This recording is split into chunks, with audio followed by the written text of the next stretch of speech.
அனைவருக்கும் என் அன்பான வணக்கங்கள். இன்று நம்ம ராகு பகவான் 8ஆம் பாவத்தில் எப்படிப்பட்ட பலன்கள் தருகிறார் என்று பார்ப்போம்.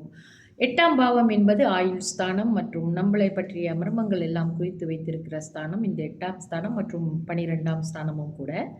ஆனாலும் இந்த 8ஆம் ஸ்தானத்தில் ராகு இருக்க பிறந்தவர்களுடைய அமைப்பு எப்படி இருக்கும்னா, இவர்களுக்கு விஷபீதி, அதாவது விஷத்தினால் ஏதாவது ஆபத்து ஏற்படக்கூடிய காலகட்டங்களும் இருக்கும். அல்லது சர்ப்ப கண்டம் என்று சொல்லுவார்கள். சர்ப்பத்தினால் இவர்களுக்கு ஏதாவது கண்டங்கள் ஏற்படலாம்.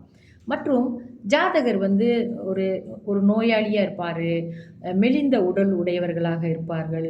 பொதுவாக இவங்களுக்கு மற்றவர்களுடன் ரொம்ப கலந்து அப்படி இருக்க மாட்டாங்க. பொதுமக்கள்கிட்ட இருந்து கொஞ்சம் விலகியே தான் இவங்க இருப்பாங்க. இவங்க வாழ்க்கையில் நிறைய கஷ்ட நஷ்டங்கள், அதாவது ராகு திசையே இவங்களுக்கு வந்துருந்துச்சுன்னா, இவங்க சில பேருக்கு அந்த தசா வராது.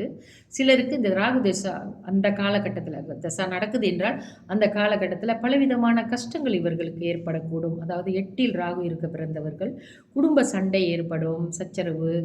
மற்றும் சந்திரனோடு இணைந்து இருக்கிறார் என்றால் அதுவும் ரொம்ப கவனமாக இருக்கணும். இவங்கள்ட்ட ரொம்ப சீக்கிரமாக மன அழுத்தத்துக்கு ஆளாயிருவாங்க. அதனால் இவர்களை கொஞ்சம் கவனமாக தான் நம்ம பார்த்துக்கணும். பெற்றோர்கள் அவங்க இளம் வயசில் இருந்தாங்கன்னா, அதாவது அந்த நேரத்தில் அவர்களுக்கு அந்த ராகு தசை ஓடும் பொழுது சந்திரனும் அவங்களுக்கு சரியான ஒரு நிலையில் இல்லை. ராகுவும் சந்திரனும் ஏதோ ஒரு 8ஆம் இடத்துல இருக்கிறாங்க அப்படின்னு சொன்னாக்கா அவங்கள கொஞ்சம் பார்த்துக்கோங்க. மன அழுத்தம் இவர்களுக்கு கொஞ்சம் அதிகமாகவே இருக்கும்.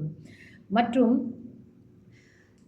ஜாதகர் ஒரு முடக்குவாதம் என்று சொல்வார்கள் அல்லவா, அந்த மாதிரி ஏதாவது ஒரு நோயில் கூட இவங்க பாதிக்கப்படக்கூடிய வாய்ப்புகளும் உண்டு அந்த தசாபுத்தி காலங்களிலே.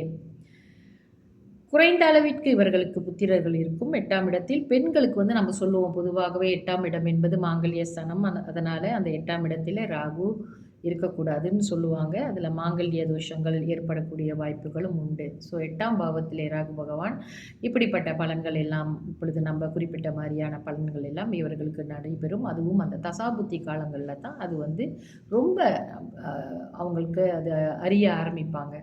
ஸோ இதனாலேயே 8ஆம் பாவத்தில் ராகு இருக்க பிறந்தவர்கள் கருமாரி அம்மனை வழிபட்டு வந்தார்கள் என்றால் நிறைய நல்ல பலன்களும் இவர்களுக்கு கிடைக்கும். தொடர்ந்து நாளைய பதிவில் 9ஆம் பாவத்தை பற்றி பார்ப்போம். நன்றி, வணக்கம்.